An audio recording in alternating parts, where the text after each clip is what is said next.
بسم اللہ الرحمن الرحیم. میں ہوں عاصم امین اور آپ دیکھ رہے ہیں میرا ڈیجیٹل ٹیلی ویژن لاہور 24 نیوز.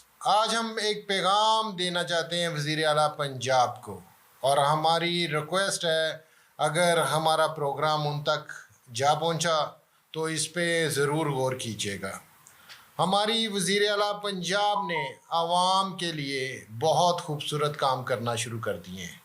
CCD بنی، غریب آدمی کو کسی قسم کا خوف نہ ہو، ڈر نہ ہو، کوئی ڈکیتی، کوئی چوری، کوئی گنڈا گردی کوئی ہمارے پنجاب میں نہیں ہونی چاہیے. CCD نے بہت اچھا کام کرنا شروع کر دیا.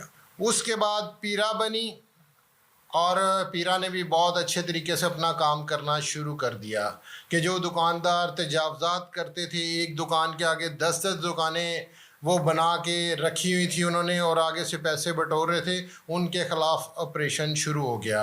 اور اس کی مثال تو آج میں اپریشیٹ کرتا ہوں وزیر اعلیٰ پنجاب کو اور پیرا کو کہ آج میرا گڈیشو بازار سے گزرنے کا اتفاق ہوا تو تمام تر دکانیں جو ان سی تھی وہ اپنی باؤنڈری سے اندر تھیں، تو اس پہ اپریشیٹ کرتے ہیں. اس کے بعد پنجاب CNF جو منشیات کے خلاف انہوں نے ایک نئی فورس بنائی ہے کہ جس سے ہماری آنے والی یوتھ کو بہت بڑا نقصان ہو رہا تھا، تو اس پہ کنٹرول پانے کے لیے انہوں نے یہ منشیات کے خلاف جو ہے وہ فورس بنائی کہ ہم منشیات پینے والوں کو، منشیات فروخت کرنے والوں کو ان کو سخت سزائیں دیں گے.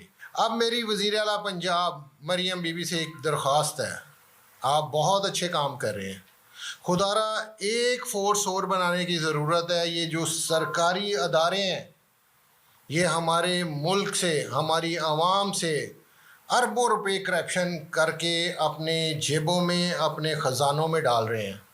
ان کو کون پکڑے گا؟ ان کے خلاف کب آپ فورس بنائیں گے؟ ہمارے ملک میں بدقسمتی کے ساتھ ایک ادارہ بھی اچھا نہیں ہے کہ جو کرپشن سے پاک ہو، جو لوگوں کو انصاف دیتا ہو. ہمارے غریب آدمی کو انصاف لینے کے لیے بھی رشوت دینی پڑتی ہے. کوئی بھی ادارہ ایسا نہیں ہے جو رشوت کے بغیر کام کرتا ہو. اور ہماری آپ سے ریکویسٹ ہے ایک فورس ایسی ضرور بنائیے. دیکھیں آپ کی حکومت کو، ہمارے خزانے کو، یہ جو لاکھوں اربوں روپیہ ان کی جیبوں میں یا ان کے خزانوں میں جاتا ہے، یہ پاکستان کے خزانوں میں جانا شروع ہو جائے گا، جس سے پاکستان کی بہتری ہونا شروع ہو جائے گی. یہ تھی جی آج کی ہماری ٹاپ سٹوری. کل ایک نئے پروگرام کے ساتھ آپ کی خدمت میں حاضر ہوں گا. اپنے میزبان کو اجازت دیجیے. اللہ نگہبان.